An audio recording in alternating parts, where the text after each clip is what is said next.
စေကူးထဲမှာပြန်ကားတွေစီဇင်ကန်အင်ကြီးတွေနဲ့နေရတဲ့ဘဝကိုလူတွေကစေကူးရင်ကြတယ်လူဖို့တီတစ်ခုလုံးကဝမ်းပယ်ထားပြီးရှော့တမြအလုပ်တိုင်းကနှင်ထုတ်ခံနေရတဲ့ဘဝမျိုးကိုတော့ခမည်းစေကူးရင်မှမဟုတ်ပါဒါပေမဲ့ဒါလူတယောက်အတွက်လက်တွေ့ဘဝမှာကြုံနေခဲ့တဲ့ကိစ္စတွေလို့ပြောရင်ခမည်းယုံပါလားအားလုံးပဲမင်္ဂလာပါကျွန်တော်နာမည်ကတော့ရဲတရွက်ဖြစ်ပါတယ်စိတ်ဝင်စားတဲ့အကြောင်းအရာတွေကိုသိရှိတိုင်ဖို့အတွက် channel လေးကို like and subscribe ပြုလုပ်ပေးခဲ့ကြပါဦးခင်ဗျဒါဖြစ် let's go မြို့လေးတစ်ခုမှာကြော့ဆန်ဖွင့်တော့ဝန်ထမ်းလူရှိလို့လူ24ယောက်တွားလျှောက်ကြတယ်အံ့ဩစရာကောင်းတာကအဲ့ဒီထဲက23ယောက်အလောက်ကျသွားပြီးတစ်ယောက်ထဲကသာမျက်နှာလွှဲညင်းပက်ချင်းခံခဲ့ရတယ်သူဘာကြောင့်ညင်းပက်ချင်းခံခဲ့ရဆိုတာဖြေရရှင်းပါတယ်သူကအရက်ပုတ်ပြီးပင်လွန်းတဲ့အပြင်ဘာရည်ချင်းမှမရှိတဲ့အချိုးသမားလို့တတ်မှတ်ခံထားရလို့ပဲဖြစ်ပါတယ်အားလုံးကသူ့ကိုအသုံးမကျတဲ့ကောင်လို့ပြောပါရေမော့လှောင်ပြောင်ခဲ့ကြတယ်ဒါပေမဲ့လွတ်ရတဲ့အချိန်ကဘလောက်တောင်လှည့်သားတက်လဲဆိုရင်နောက်နှစ်အနည်းငယ်ကြာမှာတော့အဲ့ဒီအပေခံလူသားကကမ္ဘာစီးပွားရေးလောကကိုမှုန်နှမ်းတစ်ခုလိုကန်လုံးမဲ့အာရှရဲ့အချမ်းသာဆုံးဘီလီယံနာဖြစ်လာပါတယ်သူကတော့အခြားသူမဟုတ်ပါဘူးဤပညာအင်ပါယာကြီးရဲ့အရှင်သခင်ဖြစ်တဲ့ဂျမ်မာပဲဖြစ်ပါတယ်1946ခုနှစ်တရုတ်နိုင်ငံဟန်ဂျိုမြို့ရဲ့မောင်မဲမဲအခန်းလေးထဲမှာဂျမ်မာကိုမွေးဖွားခဲ့ပါတယ်စင်းရဲလွန်းတဲ့မိဘနောက်ခံကြောင့်သူကြီးပြင်းလာတဲ့ပေါင်းဝန်းကျင်လှပမနေပါဘူးပေညောင်ခန္ဓာကိုယ်နဲ့ရုပ်ရည်ကြောင့်ကြောင်းတဲ့အခါအမြဲတမ်းအနိုင်ကျင့်ကအ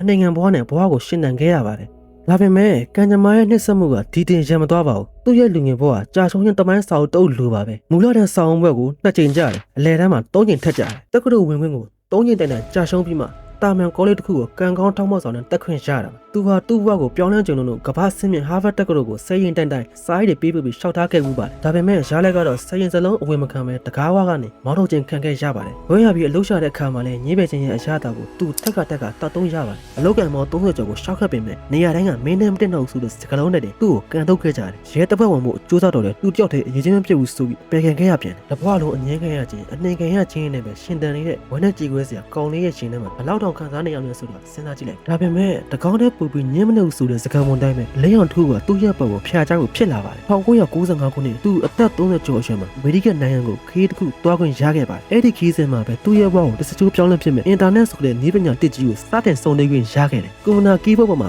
BER လို့ရိုက်နေပြီးရှာဖွေကြည့်တဲ့အခါကမ္ဘာနိုင်ငံတီတီက BER တွေတက်လာပေမဲ့သူ့နိုင်ငံဖြစ်တဲ့တရုတ်နိုင်ငံတို့ BER ကိုလုံးဝရှောင်တွေ့ခဲ့ပါဘူးအဲ့ဒီတင်းငယ်တဲ့ရှာဖွေမှုကနေသူ့ရဲ့ရင်ထဲမှာမီးတောင်တောင်ပောက်ကွဲသွားခဲ့ပါတယ်ငါနိုင်ငံထုတ်ကွန်ပျူတာတွေကိုအင်တာနက်ပေါ်တင်ပြီးကမ္ဘာကြီးစီဘာလို့မရောက်နိုင်ရမလဲဆိုတဲ့အတွေ့အသူ့ရဲ့စိတ်ဝိညာဉ်ကိုနှိုးဆွလိုက်ပါတယ်တရုတ်နိုင်ငံကိုပြန်ရောက်တဲ့အခါသူပိုင်ဆိုင်သမျှအရာအလုံးကိုရင်းနေပြီးတငယ်ချင်း18ယောက်ကိုအဲခန်းချင်းလေးမှာစုစည်းကအလီဘာဘာဆိုတဲ့ကုမ္ပဏီလေးကိုစတင်မွေးဖွားခဲ့ပါအဲ့ဒီအချိန်ကတရုတ်နိုင်ငံမှာအင်တာနက်ဆိုတာဘာမှန်းတော့သိချမသိသေးတဲ့အချိန်မှာလူတိုင်းကသူ့ကိုအယူလေးလံလှည့်ပြသူစိတ်ကူးရင်တမန်လို့ဝိုင်းဝန်းကဲရဲကြပြန်စတင်ခဲ့တဲ့ပထမ3နှစ်ကကာလပတ်လုံးကုမ္ပဏီကအမျက်တပြားမှမရခဲ့ပါရင်းနှီးမြှုပ်နှံသူတွေစီကပတ်စံရဖို့လိုက်ပြတော့လေကမ္ဘာဘဏ်ကြီးတွေကသူ့ကိုတရောင်းဆောက်တဘောထားပြီးနှင်ထုတ်ခဲ့ကြတယ်ဝန်ထမ်းတွေကိုလာစားပေးဖို့နေ့တိုင်းပူပန်နေရပြီးကုမ္ပဏီပေးပြရတော့မဲ့အခြေအနေဆိုးဝါးမှုတွေကြားမှာသူကအန်ကျိတ်ပြီးရုန်းကန်ခဲ့ရပါတယ်သူအမြဲတမ်းပြောလို့ရှိတဲ့စကားတစ်ခုရှိတယ်အဲ့ဒါကတော့ဒီနေ့ကခက်ခဲလိမ့်မယ်မနှက်ပြန်ပို့ဆိုးလိမ့်မယ်ဒါပေမဲ့တစ်ပတ်ခါမှာလှပတဲ့နေမင်းကြီးထွက်လာလိမ့်မယ်လူတော်တော်များကတစ်ပတ်ခါမြောက်ရင်အရှုံးမတက်ကြတယ်သူကတော့ဇွဲလုံးသားပြင်းနဲ့ကြိုးစားခဲ့တဲ့အတွက်ကြောင့်သူမျောလင့်ခဲ့တဲ့တစ်ပတ်ခါကိုရောက်ကြည့်ခဲ့ပါတယ်သူ့ရဲ့မစုံမနစ်ကြိုးစားမှုကြောင့်အလီဘဘာကုမ္ပဏီက